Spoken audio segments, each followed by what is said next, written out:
OK. Oh, parfait. Donc, 3, 2, 1. Salut tout le monde, c'est Alex A. Aujourd'hui, je vais vous faire une petite vidéo à propos de L'univers est un ninja. Mon éditeur m'a demandé ça. Puis là, j'ai aucune équipe technique avec moi. J'ai pas mon précieux Jordan qui est venu tourner ça pour moi. Donc, je le fais à la mitaine avec mon téléphone et probablement des bruits de ville et de chiens. Mais c'est pas grave, on va s'en sortir. Présente-toi. Donc, je suis Alex A, mon vrai nom Alexandre Couture, auteur et dessinateur de bande dessinée. J'ai créé la série La Jean-Jean, Mini-Jean et L'univers est un ninja. Et voilà, 34 ans, habitant à Montréal et faisant des livres par passion depuis maintenant 10 ans. C'est ma 10e année de carrière. C'est quoi L'univers est un ninja? L'univers est un ninja, c'est une série que j'ai... En fait, non, je vais y aller à la base. L'univers est un ninja, ça raconte les aventures de Io. Io qui est un petit ninja bleu qui vit dans un monde imaginaire que j'ai nommé Ataria.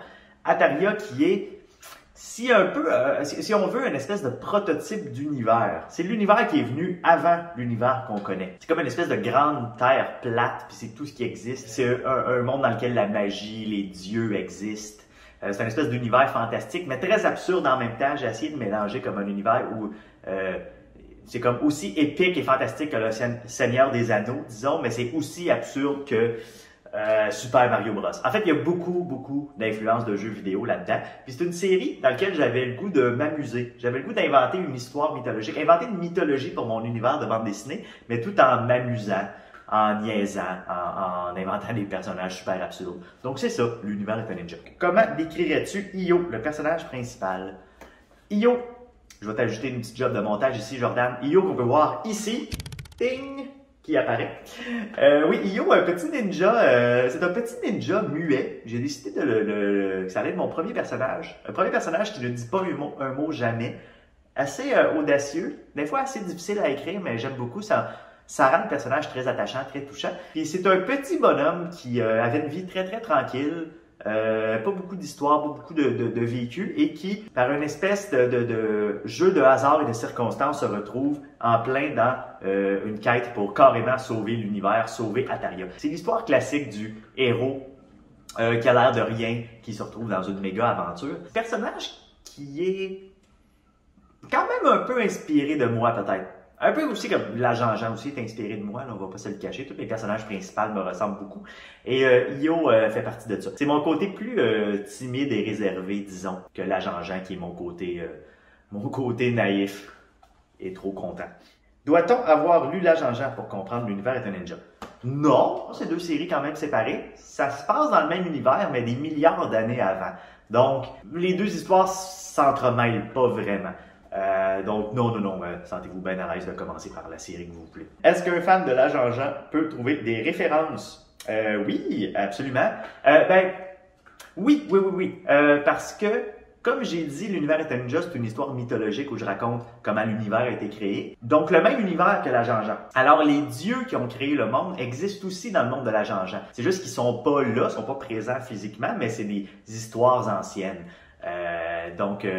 Comment je pourrais dire? Donc, les dieux présents dans l'univers est un ninja sont aussi présents dans la Jean-Jean quelquefois. On en fait référence.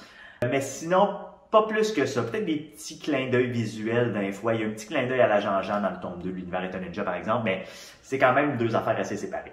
Mais tout ce que j'écris, tous les livres que je fais, même s'il n'y a pas de rapport, il y a toujours un petit lien entre tout ce que je fais là. Est-ce que les personnages vont se rencontrer un jour? Io et la Jean-Jean? Je n'ai aucun plan pour les faire se rencontrer, j'ai même jamais pensé. Je pense pas que ça puisse arriver. Si ça arrive, ça va être dans un rêve.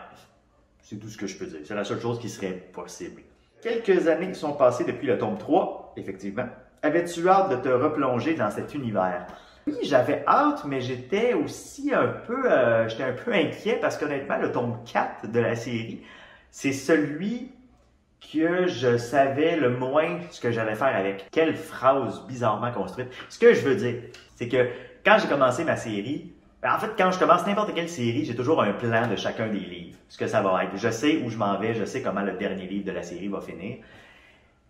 Puis le livre le plus flou dans tout ce plan-là, c'était le tome 4. Tout ce que je savais, c'est qu'il allait avoir le dieu Délénor, ici, et que ça allait se passer sur les îles Carrées, qui est le monde de Délénor. C'est tout ce que je savais. Tout le reste était très, très, très flou. Et ça a été un de mes livres les plus difficiles à écrire. J'ai vraiment passé beaucoup, beaucoup de semaines à trouver quelque chose. Et à la fin, j'ai trouvé quelque chose qui était à mon goût, mais j'aurais pu faire 10 versions différentes pour vrai. Même à la toute fin, quand le livre était fini, je me suis dit, j'aurais pu faire ça comme ça, comme ça, comme ça. Donc ça a été difficile. Et c'est ce que j'avais peur quand j'ai commencé l'écriture, mais au final, je suis très content. Surtout de certaines choses que j'ai réussi à mettre dans le livre. Il y a certaines scènes que c'est mes scènes préférées dans tous les livres que j'ai faits jusqu'à maintenant. Voilà, j'espère que ça répond bien. Quels étaient les défis pour ce tome 4? Ah ben, c'est pas mal ça que je viens de dire en fait. Le défi, c'était de savoir qu'est-ce que j'allais raconter exactement. Ah, mais j'avais un autre défi aussi, vu que je pense que c'est mon 20e livre ou 21e livre que je fais jusqu'à maintenant dans ma carrière. Puis souvent, j'avais une idée d'histoire, puis je me disais, ah, je l'ai déjà fait, ça. Trouve d'autres choses. Fait que plus j'avance dans mes livres, plus c'est difficile de faire des choses que je n'ai pas encore fait. J'essaie de me renouveler, j'essaie d'être original, puis plus j'avance, plus c'est un défi pour moi de pas juste raconter la même chose. Puis c'est la première fois avec ce livre-là que ça m'est arrivé beaucoup, là. Ouais. Fait que ça a été un des défis. Essayer de pas me répéter. Mais je suis sûr qu'au final, je me répète quand même pas mal, vous me direz. Dernière question. Qu'est-ce qu'on peut attendre pour les prochains tomes? Comme j'ai dit, j'ai un plan, donc je sais déjà pas mal où je m'en vais avec les tomes 5 et 6. Ça va être les plus épiques de la gang. Ça va être l'espèce de gros danger, grosse menace qui plane sur Ataria va être de plus en plus présente, de plus en plus visible. Donc, les personnages, ils vont vivre leur plus gros défi jusqu'à maintenant. Puis les deux livres, les 5 et 6, vont très être reliés. Ça va être comme un peu une grande histoire divisée en deux. Là. Mon tome 4, vous allez voir, finit sur une espèce de ce qu'on appelle un cliffhanger. Je connais pas de bon terme français, mais il va finir sur une espèce de fin abrupte, un à suivre, excitant. C'est pas un punch, là, en tout cas, je pense pas. Puis, vous allez déjà avoir une idée de ce qui se prépare pour la suite, puis ce sera pas le fun pour les personnages, mais le fun pour vous, les lecteurs, et le fun pour moi aussi à dessiner, à écrire. Donc, c'est tout ce que je peux dire. Le grand dieu Colbert va revenir, évidemment, ça, on s'en doutait. Donc voilà, c'était mon petit vidéo. Jordan, bonne chance pour le montage. Je pense que j'ai pas pire bien fait ça. Et moi, ben, je retourne au travail. J'ai encore beaucoup de livres en tête, beaucoup de livres que je veux faire. Donc, on se revoit bientôt. Salut, là.